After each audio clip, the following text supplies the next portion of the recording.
So in this video, I want to talk to you about 3 of the worst foods you can have for breakfast. And there's a lot of really bad foods you can have for breakfast. So I'm going to kind of lump them according to category. And I also want to talk about, should you eat breakfast? Since this channel, we talk a ton about intermittent fasting, all types of fasting. I want to talk about when you would eat breakfast and when should you avoid breakfast. So there's a lot to discuss in this topic. So let's dive in.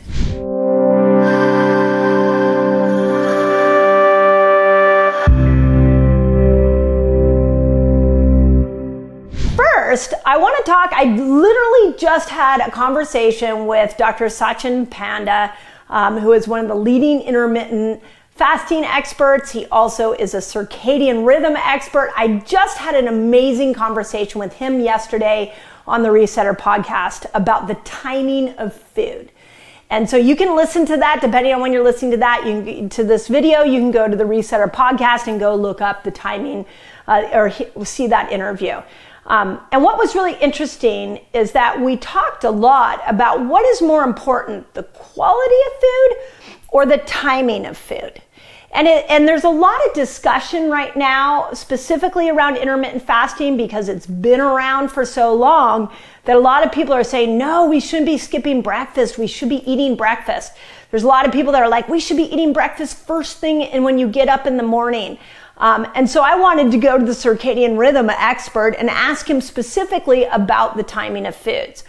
Very detailed conversation. I'll give you the highlights in here, but you can absolutely go listen. I'll make sure my team leaves the link in the notes so you can go hear the full interview. So when we're talking about breakfast, what I want you to know is that the first hour you wake up in the morning, your cortisol within like the first 45 minutes is the highest that it will be all day, by the way. It's like you get up, and depending on how you get up and you hit that like spike of cortisol and you're off and meant to be going for the day, because cortisol is the hormone that makes us move.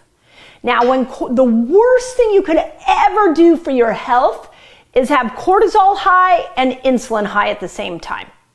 So because when cortisol is high, you are more insulin resistant. So when the first 45 minutes of our day, if we're eating any of these 3 categories of food I'm about to talk to you about, and at the moment the cortisol is high, that is a double whammy. That is like a hormonal metabolic hot mess. Now you add into that the idea around melatonin. So melatonin kicks in when the sun goes down at night. It's what makes you sleepy, but then it has to turn off when you wake up in the morning. And what signals it to turn off is sunlight. And according to Sachin Panda, he said that in the morning, we've got this, cortisol goes up, melatonin is slowly turning off. And just like melatonin makes us sleepy, melatonin makes your pancreas sleepy. So what ends up happening is as long as you have melatonin in the system, you are less insulin sensitive. So even though this video is about breakfast, even though some of you are opening up your eating window at like an hour after you wake up, which is perfect, I really want to encourage you to not roll out of bed and eat these 3 foods within the first hour of waking up. In fact, I highly encourage you to wait the first hour and not eat anything based off those principles that I just taught you. So with that in mind, what are the 3 categories? Well, the first one is cereal, but specifically granola. And I wanted to explain something about granola, because granola I think back to this, I grew up in the 70s and 80s, and we were like, oh, granola is like healthy, right? We even use the word granola for people that are like hippies. Oh, they're so granola, like they're all natural. Well, guess what? Granola is not natural anymore. It doesn't have that same benefit that it used to have. So one of the things about granola, and doing some research, is that most granolas, 100-gram serving of granola contains 63 grams of carbs, 18 grams of sugar, and 11 grams of protein. So the protein is good, but it's high in sugar. A lot of them have dried fruit in it. This one didn't. And it's packed with refined carbohydrates, so it spikes the blood sugar, and it has no fiber. So, granola is not the health food we once thought it was. In fact, I'm just going to say in this category, the worst thing you could have in the morning is a commercial grade granola or cereal, because the metabolic expense is so high at a time when your body's not metabolically prepared for it.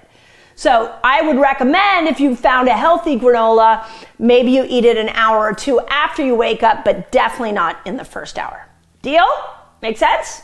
Okay. Number 2 is green juice. Now, I have thrown down orange juice so much, so I'm gonna put juice in it. I just hope, or like go watch the video I did on orange juice. Orange juice is just a glucose bomb. There's no metabolic upside to orange juice. It does not help you fight a cold. And unfortunately, green juices are quickly becoming the same problem. And here's why. If you have had green juice, just green juice, like typical they would do would be like chard or celery or cucumber. I love green juice, but most people don't like green juice without fruit. So most green juices are having pineapple and apple poured into it.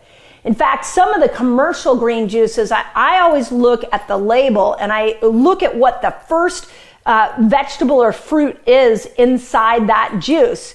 And with a lot of green juices, the very first thing on the ingredient label is an apple. Okay, that means it's mostly apple juice with a little bit of some green juice in it.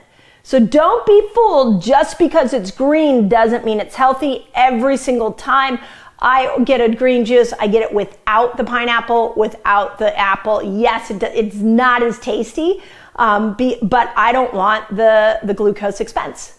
So green juice, not a great one. This goes for any juice in the morning, especially, oh my gosh, that first hour you wake up, down some orange juice at a time when your melatonin is high and your cortisol is high. You are in for a massive metabolic challenge. So please, let's leave the juice for maybe later in the day and let's try to get the fruits out of them. Okay, check this out. I have a free fasting guide for you all. It's free. And it's going to teach you all the basics of fasting. It's going to teach you how to kill hunger when you fast, which is really cool. And it's going to show you how to break your fast, among many other things. All you got to do is click on this link right here and enjoy. And the other part we have to remember with juice is that even though they may have some of the fruits that I've taught you here that are really healthy, they take all the fiber out of them. So there's no fiber in this. And so it's just a glucose bomb. Okay, third one. This was, if you were a parent with me, in the elementary school that my kids went to, I was every day like complaining about this food. I thought it was just toxic and it created so much a mess all over my children, and that is flavored yogurt. The one specifically that when my kids are now in their 20s, that my kids used to eat were those Go-Gurts, where they would roll them all up and their mouth would be all blue. I didn't give them to them, but they would get them from a friend, and it was just a sugar bomb. So again, I feel like yogurt falls in the category of granola. We even call somebody a granola when we say that they're a healthy natural. There's not a lot natural about granola anymore. There's not a lot natural about flavored yogurts. In fact, most of them are sugar bombs. And anything that has this one doesn't. But any foods that have a really bright color to it, like the Go-Gurts, that's chemicals that gave that bright color. So let's try to avoid those. So flavored yogurt, if you think about what so many people do, it breaks my heart. They get up in the morning, they have orange juice, they have cereal, and they have yogurt. And there couldn't be a worse breakfast on the planet. So this is why we're in the metabolic mess that we're in as a society. So let's get this stuff out. So I think that leaves us with, okay, well, what is a good breakfast? And I'll tell you some of my favorite. Everybody's a little different. I polled some of my team, and I wanted to make sure that I didn't just give you my biased opinion, but that I understood a little more of what everybody likes. So for starters, eggs are phenomenal.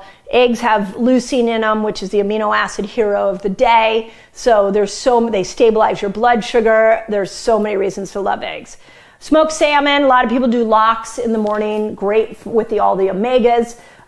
Anything with the avocado, there's a video prior to this where I talk about fruits, and avocado is a fruit and it helps you burn fat. High in monosaturated fats, great for controlling blood sugar, great addition to eggs, love it. Bacon and steak, if you like steak and eggs, I'm a huge sausage fan.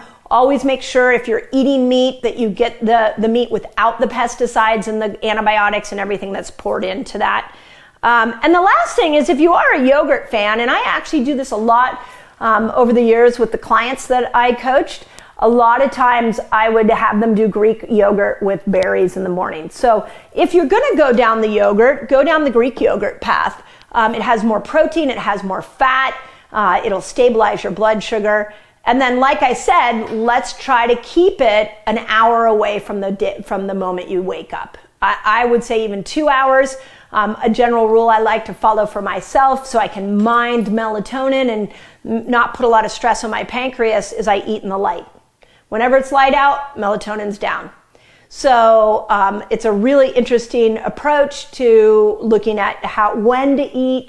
I think it's really important that we don't eat in the dark. That doesn't happen all the time. Sometimes you are out with friends, or in the winter it's much harder to follow that rule, but a general guiding principle that I think you'll find will keep you metabolically healthy. So there you go. Those are the worst things you're gonna have for breakfast, pretty much right there. And again, if you have a great breakfast hack, put it in the comments. If you know somebody who's eating this stuff or drinking this stuff for breakfast, send them this video, because the way we start to clean up the metabolic challenge of this world is when people understand that just because it says all natural on the cereal box, or just because you think granola is for health nuts, that you can easily go astray, and then you're ending up in this metabolic challenge that so many people worldwide are struggling with.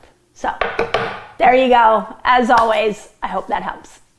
If you love this video, I did a great video called Should You Eat Eggs Every Day for Breakfast? So you need them to make things like serotonin and dopamine, the neurotransmitters that give us a good mood balance, make us happy, make us calm, give us joy and satisfaction. The precursors for those neurotransmitters are all inside this little egg.